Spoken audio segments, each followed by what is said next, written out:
We have on our panel today two leading figures in national security, Admiral Michael Brown and Dr. Eric Haseltine. If you are here to gain a better understanding of cyber threats to individuals and organizations, it doesn't get better than this. So let's start with the introductions. During his 31-year career in the United States Navy, retired Rear Admiral Mike held significant cybersecurity leadership positions within the Departments of Defense and Homeland Security. He specializes in executive leadership, including crisis management, in the public and private sectors. Formerly the president of RSA Federal and vice president/general manager of the global public sector for RSA Security, Admiral Mike is now a board advisor at Eclypses. He is also the founder and president of Spinnaker Security. Dr. Eric Haseltine is an author, futurist, and neuroscientist who has held several senior executive positions in private industry and the public sector. He was the Associate Director and CTO for National Intelligence at the Office of the Director of National Intelligence, the Director of Research at the National Security Agency, an Executive Vice President at Walt Disney Imagineering, and Director of Engineering at Hughes Aircraft Company. For the past few years, Eric has been developing completely new forms of digital media, entertainment, and advertising, in addition to cutting-edge cyber and industrial security solutions. He describes himself as having retired at least twice. So we have a lot to cover today, so I'll jump straight in. Eric, this year has seen several high-profile cyber attacks on critical infrastructure in the United States.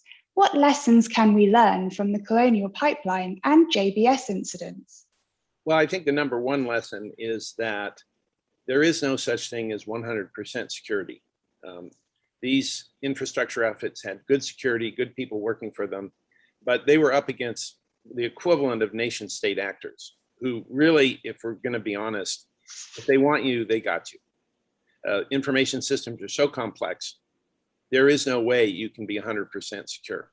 And that's a really important insight from what happened, because it should completely change the philosophical point of view on cybersecurity from trying to keep everything out to assuming that you have been penetrated and proceeding accordingly.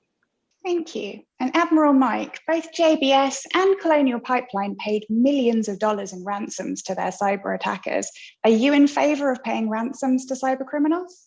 I'm not, and I'm not because it just doesn't change the equation at all. It just motivates the bad guys, and in some cases, for the good guys, the victims of these cyber attacks, what it ends up doing is providing what they might think as a reserve that if they can.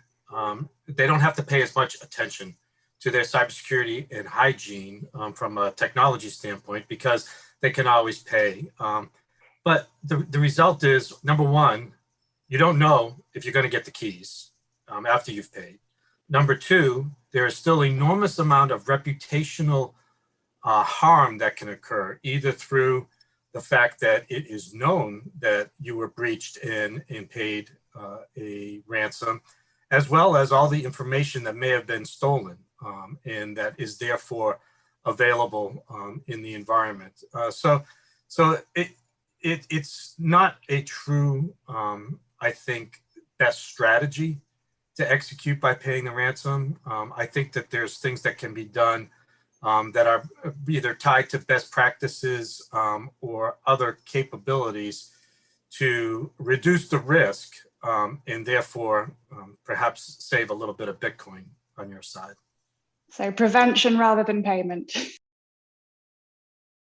Eric, technology is constantly evolving and new cybersecurity threats emerge every day. Should we operate with the mindset that we are always under attack? I think you sort of touched on this with your first answer. Yes, and there are many dimensions of that will feel alien to a lot of cybersecurity people in industry. The most important principle is that it's not about technology. It's about mind games between defenders and attackers. For example, you win if you can convince your attacker to go attack someone else. And how do you do that? Well, you can raise the perceived price they pay for attacking you. For example, what happens if when they get inside your network and they get your data, there's a little gift in there that melts their computer? What if you have canary tokens that can trace them? What if you put a lot of false information in there so that if they go ahead and use it, there will be bad consequences for them? These are some kind of offensive, defensive techniques that I think are required. And the lawyers at a lot of companies don't like these ideas, but you know what? This is the world we live in. And as a biologist, I look at nature and how creatures like the octopus, if anyone who's seen My Octopus Teacher, they have to live 24/7 next to predators that would eat them in a nanosecond, like sharks. And yet, more or less, they survive. And when you look at their techniques, they do some of the things I'm talking about. You know, they advertise it like the poisonous octopus. There's a big price to pay if you attack me. Go eat something else. So we should be taking inspiration from Indiana Jones and booby trapping our systems? Well, I think that's part of it. And again, it is a paradigm shift in how you think about it. You know, people think about, you know, data loss prevention systems, behavioral and signature-based detection systems, firewall technology, things like that. And you have to do all of that stuff. It's kind of the price of admission. But that's not really where the game is won or lost. Where the game is won or lost is up here. And it starts with understanding that the biggest problem is human. You know, Rob Joyce is now the head of cybersecurity at NSA. And he has said publicly that when NSA succeeds, it's not their technology, it's they exploit human weakness. And, you know, having been at NSA, I will tell you that's absolutely true. And so on the other side, you're a defender, you say, well, where are we weak? And it starts in unusual places. It starts, for example, with the CEO telling the chief information officer, do more with less and take all these legacy systems and plug them together and make them, you know, continue to work because we can't afford to, you know, do it right the first time. And so that's an organizational behavior problem that no one ever looks at as a cybersecurity problem, but believe me, it is. And, you know, really smart, cunning adversaries look for information about someone about to change from one system to another, because whenever there's such a change, there's a huge vulnerability. And so that's kind of my message, is focus on the human dimension and focus on the mind games between the defenders and the attackers. And I think people would do a whole lot better. I just want to jump in because I do agree with you, Eric. And I think, you know, part of what we're talking about, Sarah, is having a whole suite of tools or a whole suite of weapons that are available. And some of the things that Eric mentioned about are what I would call active defense capabilities that do exactly what we're trying to do. Make it costly, make it more expensive, either in time or resources, for the bad guys to attack you. And the more capabilities that you have out there in play, you know, it will affect their ability to focus. Again, as he mentioned, using the brain to try to achieve what they're trying to achieve. So putting into practice things such as false floor techniques that the Russians have used. That's right. So what happens is an attacker gets in, and they almost always try to do what's called privilege elevation, so that they become what's called a super user or root user with, you know, kind of synoptic privileges over everything. And there are some nation states that do what's called a false floor. When someone gets in, they think they're super user, and they think they have all these privileges to change what happens to files and so forth. And it turns out they don't. And those are some techniques that we can learn by studying at the knee of the master. And I would say the Russians are right up there at the top, if they're not at the very top. I studied their cybersecurity methods for 4 years when I was a contractor at a 3-letter agency studying Russian cyber. And I have tremendous admiration for them and how they approach these problems. Thinking a bit about cybersecurity leadership from the top, Admiral Mike, President Biden issued an executive order requiring the federal government to advance towards zero trust architecture. And then he also issued a memorandum on improving cybersecurity for critical infrastructure control systems, in which he called on the critical infrastructure community to voluntarily meet security standards like data encryption and two-factor authentication. What do you think are the implications of these strategic movements to the private sector and individuals? And do you think perhaps stronger legislative action is needed to protect critical infrastructure? So we've just got an hour, right? Unfortunately, yeah. So significant implications, I believe. And again, it's a continuation of the journey that we've been on, both in the public and the private sector here in the US and around the world for the last couple of decades.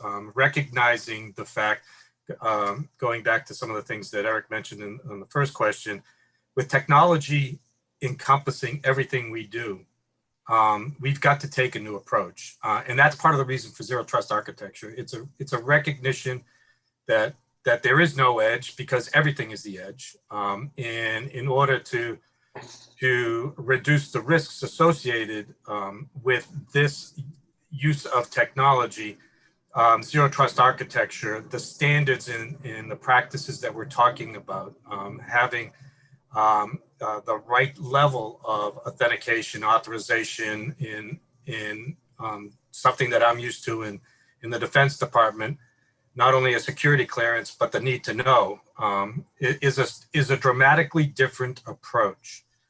On the latest executive order that you mentioned, which is about the private sector, it really is trying to help create the right, again, using Defense Department terms, battle rhythm between the government, who has an obligation to protect the United States, therefore the citizens and the infrastructure, as well as it's also got a regulatory response.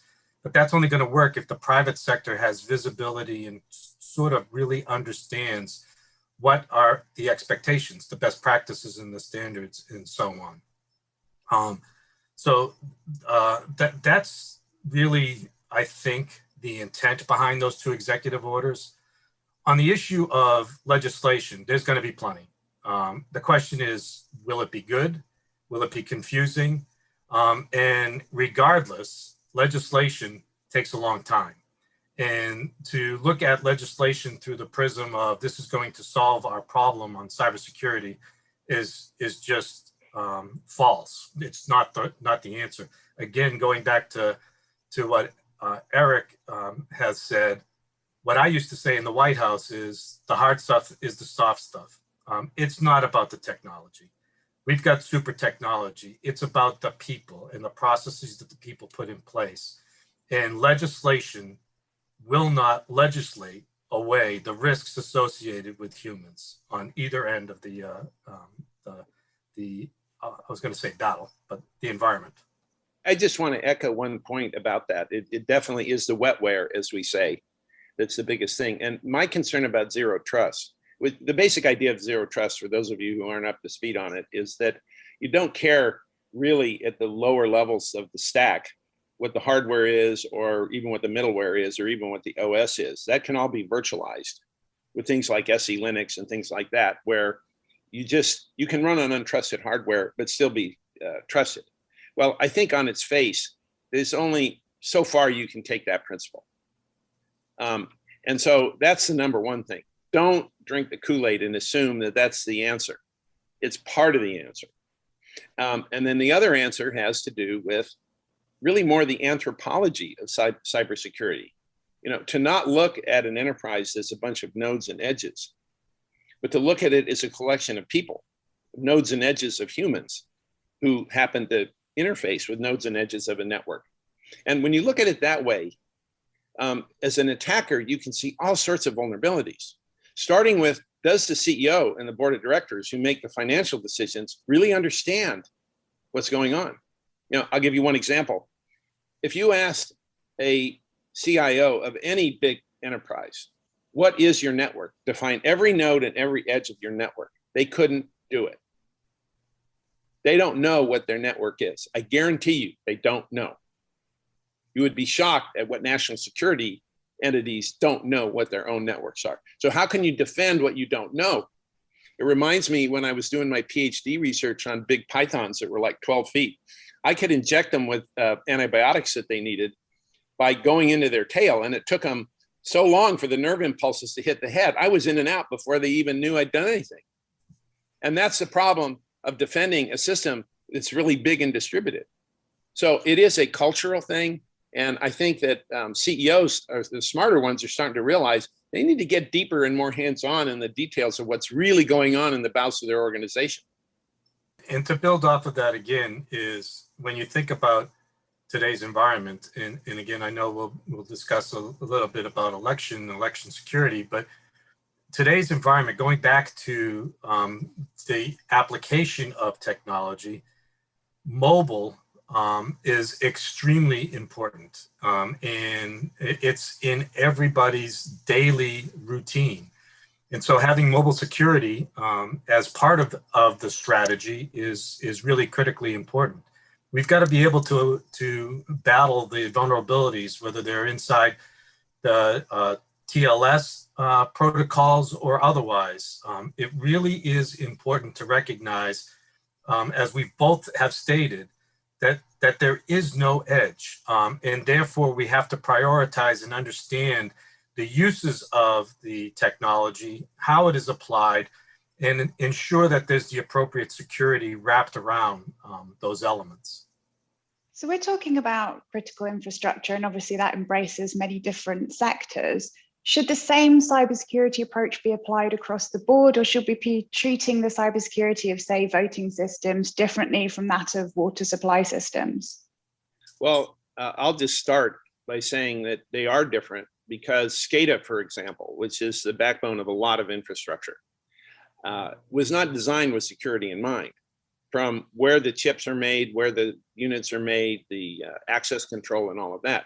So one of the first questions you have in dealing with infrastructure is how do you deal with a legacy system that was absolutely not designed with security in mind and has innumerable vulnerabilities.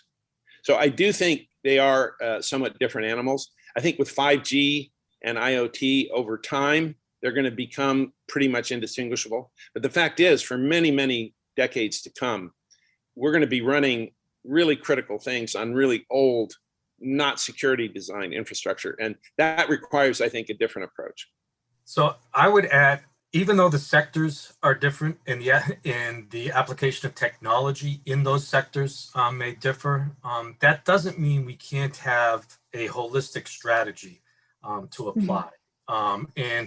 And there are a couple things that I think would go along with that. Number one is, as I've said a couple of times, really understanding the best practices and standards that can be put in place for those technologies. As Eric mentioned, SCADA and some of the old electric grid components were not made with the forethought that they would be part of a digital network.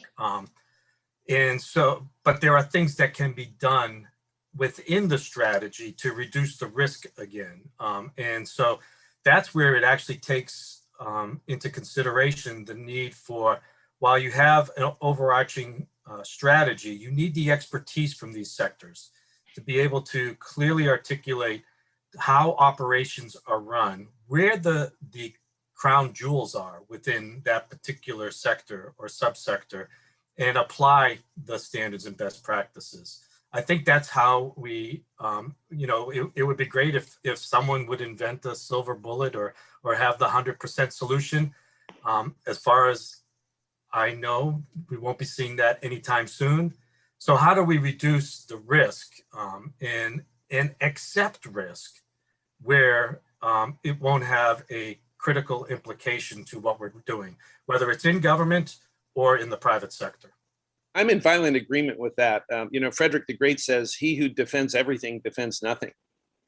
And the philosophy of defend the stuff that you absolutely have to, that world peace depends upon, and take a more risky approach with everything else.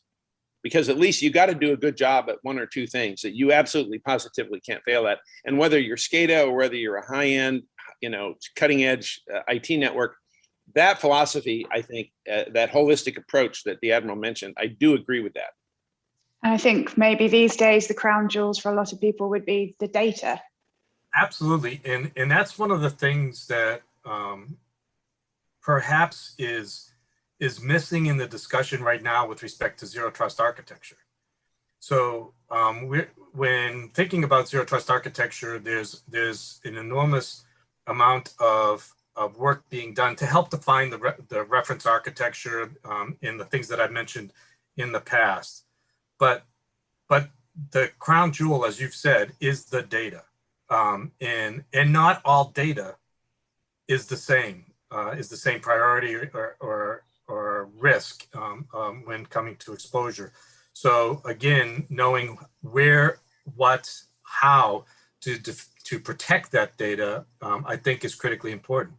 Again, thinking about the mobile environment, or as we've been talking about with 5G and OT and so on, data is going to be pervasive. It already is, but it will become more pervasive. And so what are the standards and best practices to protect that data throughout that potential journey that they'll be on? Yeah, and I want to add to that. When most people think of protecting data, they think of someone stealing it or locking it up for ransomware. And those are very important. But General Clapper, who was the former ODNI, said kind of the new frontier is someone gets in and puts stuff in your data to change your decision making. For example, suppose you're a quant on Wall Street or a hedge fund, and someone's putting data in to bias your algorithms to go do certain things in futures markets. And because I put that data there to know that, I can take advantage of that. Where there's money to be made by doing stuff, you can guarantee people are going to do that. And so not just data protection, but what we call information assurance, data integrity. How do you know your data is good data? I think that is going to become an increasingly important. And you know, that's what happens in the public sphere too, with misinformation that's out there and the so-called internet trolls that are operating out of, you know, St. Petersburg. You know, the integrity of the data is in some ways more important. And one last point on that again, playing head games, you can purposely corrupt your own data. So if someone's going to go use it and do something with it, they're going to suffer. Yeah. I like that idea. I like it too. And, you know, talking about data, the reason we went to zero trust was because we could no longer trust everybody was doing what they should be doing. So we went to zero trust. And the idea is by utilizing a zero trust strategy, we'll now be able to trust everything. Sometimes I try to wrap my head around all of that and try to figure out, okay, where are we at the end game? But it gets down to what Eric's talking about, having the ability to trust the data that you're seeing, that you're being told, and what's the best mechanism to be able to do that? Well, talking about trust and also misinformation, which Eric touched on earlier, when it comes to securing elections, is the biggest challenge actually one of technology, or would you say that perhaps misinformation is a bigger challenge right now? Well, I think you have to look at the strategic objectives of those trying to mess with the elections. The Russian general staff, who strangely enough publish their findings and their conclusions in academic journals over there, and I read them in Russian, and I'm fascinated by what they're saying. They have in Russia what they call strategic tasks. And I'm not singling out Russia as the only bad guy, quote. It's just, it's very interesting to get inside the head of your adversary. And what they say is that if we want to accomplish strategic tasks, like neutering NATO is #1 for them, and keeping the near abroad, meaning their former states and former Warsaw Pact, from going too far over to the West, those are existential for them. You see, that's what they're trying to accomplish with their election interference. And they have accomplished it to some degree. And they're not going to stop. And the way they go about it is, you know, you cannot kill an idea with a bullet.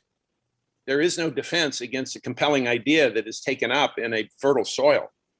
And so they know that. So looking at cybersecurity with a new dimension of information warfare, that it's not just protecting the bits or, you know, securing the bits or attacking someone else's bits.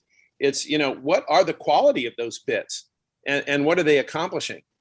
And so that gets into, if you know that that's their mindset and that they want to do that, you actually operate in a very different way. And, you know, one of the ways that you operate is, again, you elevate the price. Okay, country, nation state X, if that's what you want to do, and you want to put certain things at risk in our country, then guess what? It's going to happen in your country. You know, we had in the nuclear arena this idea of mutually assured destruction and deterrence, and it worked pretty well for many, many decades. We don't have that in cyber.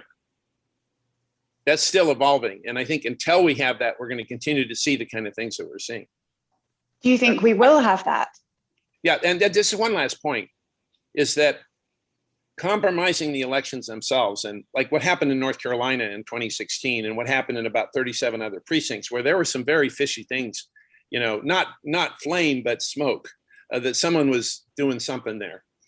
Probably didn't influence the outcome of the election, but clearly someone was trying to do something. Much worse than undermining, you know, who actually gets the right votes is undermining the public's confidence in the electoral system, because that is the very foundation of democracy. Yeah. And you know, that, I mean, and so that to me is really, if you're interested in election security, that is the most important thing, is what do we do to rebuild the public's confidence in our electoral system? And I think that that is key. Completely agree with that. You know, it became easy for the nation state actors, Russia in particular, to achieve the goal of undermining the integrity of the elections, i.e. trust in the elections, through their use of misinformation. It was not a technical strategy with respect to changing votes or preventing votes from occurring. It was really which really goes back to Soviet doctrine, and Dr. Haseltine can certainly tell us about it, where it is about deception and wetware, as he discusses it. They really got into our brains, and so what we need to do is, and there is a way for us to do this, because the United States, the whole premise of our election system is a local election system, and that affords the opportunity for true application of best practices and standards. It makes it very difficult for nation states from a technical perspective to attack the integrity of the election, and to think about, again, how do we build the trust, make it easy for voters to, one, vote, at the same time doing it securely, with the knowledge that they're doing it securely. And I think that there's ample opportunity as we ratchet up to 2022 in the constant evolution of elections here in the US to try to attack that problem. We need to address two things: the misinformation and disinformation strategies that are being employed, and not just by nation states, with a secure, easy to use environment for our citizens to vote. So do you think we need to have simpler explanations of the technology involved? Do you think people need a bit more information about how the whole thing works, so they can feel like they have a bit more faith in it? I'm going to step in and say no. You know, I've kind of spent my lifetime as a technology CTO explaining technology to bright people who really don't get technology. And I kind of given up. You know, it doesn't work. And to people with an 8th grade education, the general public, it's pretty much hopeless. You know, the nuances of things like zero trust and blind tokens and, you know, public key and all that kind of stuff, it's hopeless. And so I think that I wouldn't focus on the technology. I would, you know, when I was at Walt Disney, there was a saying that went around over and over again when it came to such matters. And he said, you know, you can talk to people's minds or you can talk to their hearts. There are a whole lot more hearts out there. So I believe, and again, it gets also into the realm of information warfare, that if we want to build trust in election security, I think we can't do it by saying, oh, look at this technology and how cool it is and how it works. You know, that might work in some sectors, but for your general public who we're talking about, because general public trust in elections has been really compromised, I don't think that's going to work. So what I would advocate is more speaking to people's hearts. You know, for example, new technology like this can be a lot safer than paper, because you know where it is, you know who has it, you have biometrics, you have all kinds of parameters and signatures that can be used to say, yeah, and you can do multi-factor, not just two-factor, multi-factor authentication. You can't do that with paper. So the reality is these things are a whole lot more secure than paper, but you can't make that argument on technology. My suggestion would be speak to the heart and say, you know, there are a lot of soldiers overseas who really can't vote while they're serving their country. There are a lot of handicapped people out there who really, it's just, they could in theory, but in practice, it's too much work. There are a lot of underadvantaged people, people in rural areas. It's very difficult to vote. And so our focus is serving the underserved. And, you know, maybe tell stories of people who now for the first time get to vote because of some new system. I think that's going to be more compelling. You know, in fiction writing school, they teach you, tell the story of a war from the point of view of one soldier in the trench. Because what people care about is people. They don't really care about technology. They don't understand technology, and they sure as hell don't trust technology. They don't trust anything the media says. So I think we've got to take a fundamentally different approach in the way we message. So I would build off of that. And I think the conversation, we have to actually have two conversations. I definitely believe, as Eric mentioned, that the users of the electoral system needs to be, the conversation needs to be from the heart and to be shaped in that manner. But I think that we also have to have a conversation with the operators of the systems themselves, which can be a little bit more technical in depth, and will also provide them with the ability for them to communicate from the heart to the users. And if we take that combined approach, I'm hoping, optimist to begin with, that we'll get to a more trusting environment with respect to our election process. Again, my mother does not need to know the technical details around why it is safe to vote using her iPhone, but she needs to know it is securely, and she can do it from her kitchen if necessary. But the local election system needs to make sure that they are taking the appropriate security best practices and standards, and can communicate to my mother that it's good to go and you really want to use it. I do agree with what you said, that I think there, I will modify what I had said earlier. I do think that getting into some of the nuts and bolts with people who operate election systems actually is important. But I'm trying to put myself in their place, and someone comes to me and says, this is safe. Having attacked systems and defended them and being extremely cynical about even the best and the latest and greatest, what would work for me in that position if someone said it, but as in Hollywood said, show, don't tell. Yeah. Don't explain to me how it's safe, show me. And to me, there's really only one. And that's like 24/7 pen testing, gray hat attacks. And show me how it responds to those attacks, and show me when inevitably those attacks succeed, how you detect and respond and adapt to those attacks. Because security is not a single point in time or space. Security is a process. I spent a lot of time going up against the insurgents in Iraq on IEDs, and we would come up with some protection against their new kind of attack, and then they would adapt. And what we learned is this is a never-ending process. It is not a point solution. And so I think when we communicate to operators of elections, we need to, show more than tell, and be honest. When there's a problem, say, yeah, there was a problem. We detected it. Here's how we dealt with it. And to me, I would trust someone who's very realistic in that way more than someone who says, trust us, this thing works. And, that's it. You mentioned before, Eric, about no one believing what they read in the media. I know that cyber attacks are sometimes very sensationalized, and the deletion of code at a water supply can be reported as an attempted mass poisoning. But how should cyber attacks be reported, and when should the public be informed of an attack? Well, I don't have an answer to that one.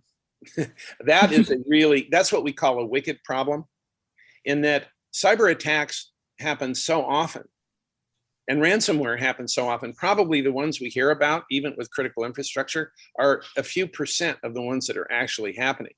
But as the reputation problems and other issues associated with it go with it, it's far more pervasive than we know about. And I think that at some point, there's information overload. If we reported all of these things and people would go, well, it happens all the time, we can't do anything, there will be some learned helplessness. And so I think that the ones that need to be reported the most, I think, are the ones that there are some big so whats. What we learned here in this particular one is really important for other people to get their head around, because this is a completely novel kind of attack. And I'll give you one example of what I'm talking about. I've been writing recently about Havana syndrome, which, for those of you who don't know, is CIA officers and State Department officers have been hearing loud noises and having brain damage and long-term effects. And the National Academy of Science concluded it was pulse microwave radiation. When I was studying Russian cybersecurity back 10 years ago, there was talk in that circles about a viral gun, a radar that you would point at an information appliance and inject malware via a radar. Not Wi-Fi, not Bluetooth, not cellular, a radar, just like in your microwave. And I don't know for a fact, but I suspect that something like that viral gun is what's going on. And one thing you have not heard is, if that's true, how are mobile devices and laptops and things that aren't necessarily connected to a network in the conventional way, how are those being compromised? So if someone were able to say, wait a minute, this is a new kind of attack that we didn't even know about. This is very exotic stuff. Remember I said the Russians are really, really good at this stuff?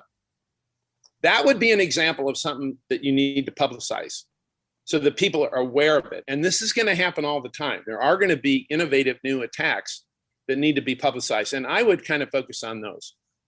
Admiral Mike, would you agree that cyber attacks should sort of be reported as case studies and learning opportunities? I do. I agree with what Eric said. And I'll give you a really good example. I do think, before the example, I do think there ought to be, it is a difficult problem. There ought to be some criteria that can be agreed upon that meets the desires of all the individuals or the organizations that need to sort of coalesce around that criteria. It's the regulators, it's government, it's businesses, it's insurance industry, it's citizens.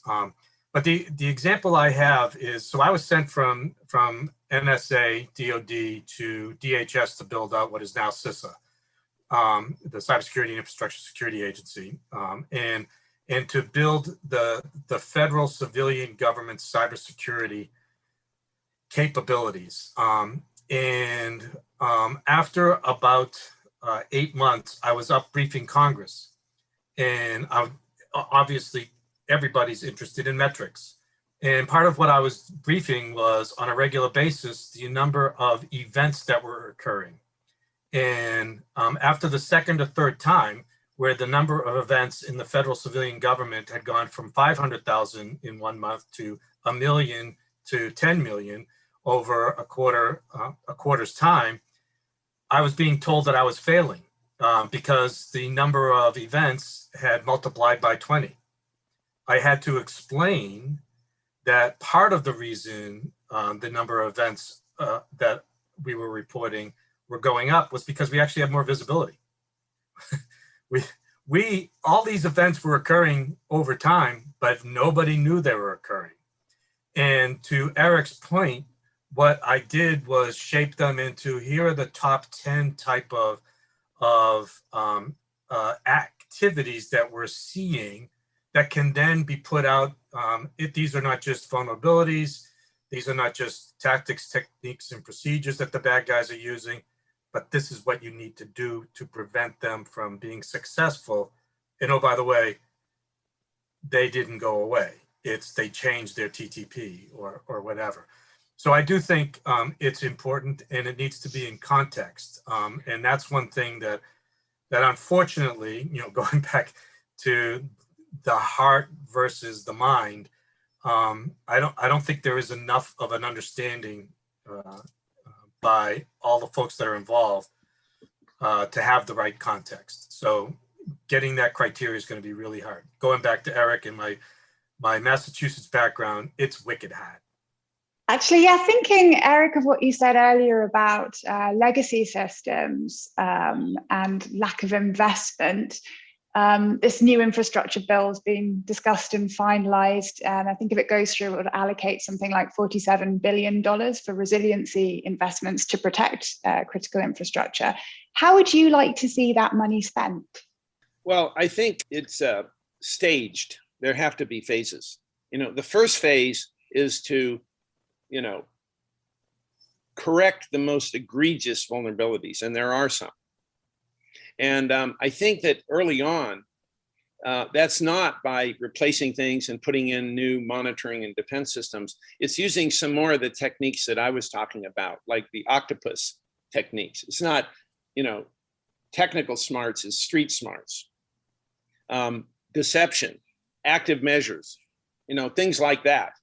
And, maybe make sure that the press gets them out there that, someone got in and did something and then bad things happened to them. I mean, I think that's step one. That stuff is somewhat low-hanging fruit in a way, to kind of put a smoke screen, if you will. In the military, sometimes when they can't defend any other way, they obscure. And so I think borrowing a page from the way the military approaches these things, when you have a very vulnerable force, how do you protect it until you can bring in the bigger guns? And there's things like camouflage, concealment, cover, all of those things. I think that kind of thinking needs to be brought to the party. But then I think that the way I look at it is, it's like you got two tracks. You've got the old rickety steam locomotive track that you have to make as good as possible using the techniques, and it's going to have to continue to operate. We still need power. We still need water. But then you're going to have to build another, high-speed rail track, by analogy, next to it.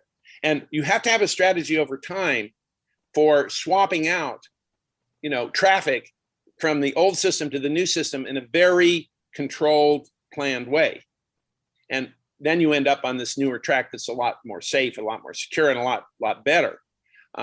The one thing that I would caution anybody who's taking this 14 billion or whatever it is and moving it is, when you change anything, even for the better, you open up huge vulnerabilities. And I guarantee you, there are evil people like I used to be, who look at this thing, and we actually hunt for cases where changes like these are happening, because we know that there are going to be huge opportunities in the early days of changeover. So just be aware that it's like you've got a patient in the operating room, they're more vulnerable to infection. That's the situation. So Admiral Mike, if I can ask you to take us into the future, what do you think cyber attacks on critical infrastructure, particularly electoral systems, are going to look like over the next, say, 5 years? I think it's actually a lot of what we see, unless what Eric just described is put in place. I completely agree with that strategy, which is we cannot secure elements of the electric sector that can't be secured. And so what we can do is try to reduce the risk as much as possible, but build new infrastructure. Build new infrastructure with the understanding that it needs to be agile, that the technology will continue to change, as will the bad actors. The bad actors will continue to morph their techniques and have the strategy to be able to counter that. What I think we're going to see, when I was in government and out, I was always asked, so what kept you up at night? Colonial Pipeline is what kept me up at night, because I knew that was going on. What changed with Colonial Pipeline and with JBS and several other things is we as individual users of critical infrastructure were impacted significantly. And so I think that that's what we're going to see more of. It's not necessarily the technology that from these attackers. It's going to be the implications to the U.S. citizens and businesses and what comes from that. That's what's going to raise in importance and potentially lead to significant changes. So should we all be keeping generators and bottles of water at home just in case? I do. It's not just for the winter. There's one point, though, I'd like to make about that, and it's something that we lose sight of, which is the why. We have nation states going after our critical infrastructure. I think without dealing with the more fundamental problem of why, we're ultimately always going to be behind the 8 ball, because you know, changes in technology always favor the aggressor, and this is always going to be true. And so I think that let's take a look at Russia. Do you ever see in the press discussion of why the Russians are doing this? You know, to me, I'm not going to get into the foreign policy part, but I will say that there is a foreign policy part. One thing I learned while working in Iraq on the IED problem is other nation states do communicate with us in strange ways. Like they'll cause us great harm and start more and more letting us know it's them as a way of saying, hey, you want this to stop? I want something from you. And so you really, it's like I said with IEDs, we had some success, but in the end, unless we targeted the why they're doing this, we didn't get very far in the end. And, you know, a lot of times the why in Iraq was money. These guys were making a lot of money making and deploying the IEDs. And when you understand that, you can attack the problem in a fundamentally different way. And so that's the one thing I would leave the audience with is, you know, it sounds like the realm of policy and everything, but, you know, attacks on our infrastructure are a symptom of a disease. They are not the cause of the disease. Yep. And, you know, we have to focus on that. We have to focus on that. And, you know, one of the things we did in Iraq to reduce the casualties after working on the technology is we go to tribal leaders and we say, hey, are you franchising IED operations that you get paid so that people can blow up and kill Americans? And, you know, they kind of shrug and, you know, and so you just make it financially worth their while to not do that. And there are some operators over there, I won't mention their names, who got that. And that was why some of the IED casualties went down during the surge. So I think that there is a 100,000-foot view of this thing that we cannot lose sight of. Otherwise, you know, this is just, like I say, a symptom of some much deeper set of issues that are going on. And you cannot divorce the two. So when we consider what the biggest misunderstanding around cyber threats might be, it could be perhaps not considering the entire context. That's exactly right. And again, I am not advocating for any policy, but I think a lot about why the Russians are doing what they're doing. And I want to leave you with an image. Let's suppose that Florida and New Mexico decided to secede from the United States. And then Russia came in and still had the Warsaw Pact and recruited them to be part of the Warsaw Pact against America. How would we feel about that? Well, that is exactly what happened to Russia with the dissolution of the Soviet Union and the way their former states and the way their Warsaw Pact allies were approached. And a lot of them are now in NATO. And literally some of the former parts of the Soviet Union are kind of in the Western sphere. You know, when the West is Napoleon and Hitler to you, you do not take this lightly. And so really, if you get down to the core of why Russia's doing what they're doing, I just said it. And again, I think that there are some policy issues. And for one thing, at a minimum, if you're not going to address those policy issues, and I'm not smart enough to know what the answers are, that is a wicked problem, okay? You just have to accept that this is going to go on forever. And there's really nothing you can do at a technical level to stop it because you're up against people who are fighting for their very existence. So Admiral Mike, I mean, if we, you know, accept that this problem isn't going away, it's going to be around forever, what can America do? Like, how should it try and work with other countries to improve cybersecurity for everyone? So there's several things, but I think going back to what Eric was just talking about in the biggest, or one of the big misunderstandings is the fact that too many people ignore the cybersecurity, national security, and business security threats, public safety threats, until it is too late. And that can be the government, or it could be, again, my mother with her car, in not understanding what the implications are. So I think that there are things that we can be doing. It is going to take U.S. partnership. It doesn't have to be U.S. leadership, but it has to be U.S. partnership. And what I'm talking about is like-minded nations still are struggling to come up with what we called in government, what are the norms in cyberspace? What's good, what's bad? And if like-minded nations can come to an agreement, then we can start from the opposite side, which is what Eric was talking about, the why that the other nations are doing whatever they're doing. But until I think we come up with a like-minded approach and a recognition of what is good, and being able to clearly articulate that, again, not just in an interagency perspective or allied perspective, but at the 5th grade level, what is good, what is bad? And let's try to, operate in that environment. That way we can, send someone into timeout if it's desired. Just talking about my grandkids, where, unfortunately, I was the first one sent to timeout for not following the orders. But I think that that's what we can be doing as a nation state with like-mindeds.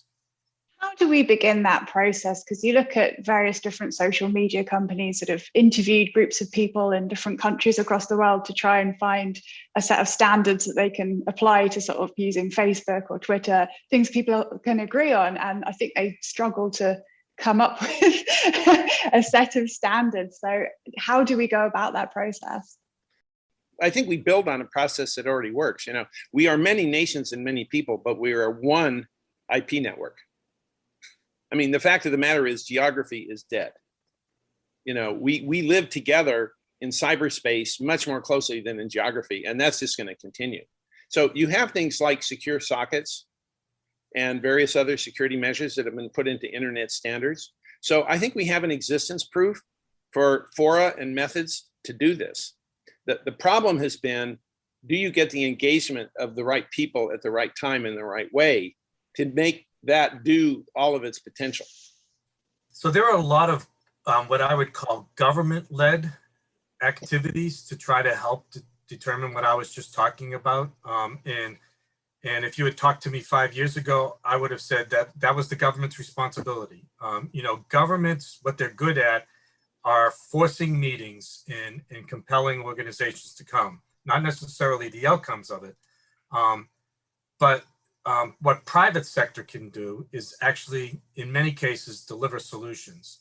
What's happened over the last couple of years is the private sector is starting to get together and attempting to foster that set of norms as to what is good and what is bad, and influencing and working with governments in like-minded strategies. So there are government organizations that exist. They do this, whether it's the UN or other organizations. I think what the difference is that there is a much more strategic approach supported by private sector to try to lead to that. And I'm going to be optimistic that we're not going to get to 100%, but I'm optimistic we'll get somewhere on that journey. I like that optimism.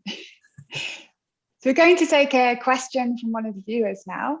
They're asking, the United States and Russia have collaborated in space, for example, on the International Space Station for a long time. Why can't we figure out ways to work with them collaboratively here on the ground? Is it just a lack of political willingness to compromise? So we actually have collaborated, and again, it's not well known, and it's also not fully fleshed out. And so what I'm talking about in my last year or two in government, you know, we were setting up the equivalent of a cyber hotline between Russia and the US. And the idea being, at that stage, we did not want to create an environment where we were going tit for tat, over, up, and escalating out of control in a cyber environment. So that was the original intent. I think part of what we're trying to do is to find out how can we put more operational rigor around that. We've tried it with China, we tried it with Russia, and again, it just hasn't been as successful. And so that's why I talked about the like-minded nations and trying to increase the applicability and potentially for bad actors, which, by the way, we could do something that is perceived outside of the norms, and we would have to either justify it or you know, we'd have to accept the recriminations and potentially other things from the like-minded nations. So I think it's not that it's can't be achieved. Again, I'm going to put my optimistic hat on, but quoting one of my presidents, I'm going to trust but verify. Yeah, and you know, that came from the Cold War nuclear dialogue, and I think where we are with cyber and cooperation is, as with nuclear, there are cooperation about, you know, the hotline, and here are some red lines that you should be aware of, and that those conversations are happening. But there are two things about the Russians I think people need to understand. One is, unlike us, they don't differentiate war from not war. The truth is, and this is brutal, there is a hot shooting war going on in cyberspace right now. It's not a Cold War, it is a hot war. And what the public hears about is a small part of it. And every now and then you hear about casualties in that war, but it is going on. So one reason you're not going to get cooperation is we're at war. You know, that's a pretty stark statement, but I actually believe that it's true. The other point is that if you're the Russians, why negotiate with someone who's weak? You know, we don't really have anything to give them. We're very network centric. We're extremely vulnerable. Everything depends on our networks, far more than them. So they're holding all the cards. Why should they negotiate? So my bottom line take home message, if we want to compromise with the Russians and work with them to mutual goals, we have to get our own house in order. So we got some cards to bring to the table, because right now we don't. So get our own house in order first. That's the best way to deal with the Russians. Thank you very much, gentlemen. It's been an incredibly interesting discussion. I really appreciate you joining us here today.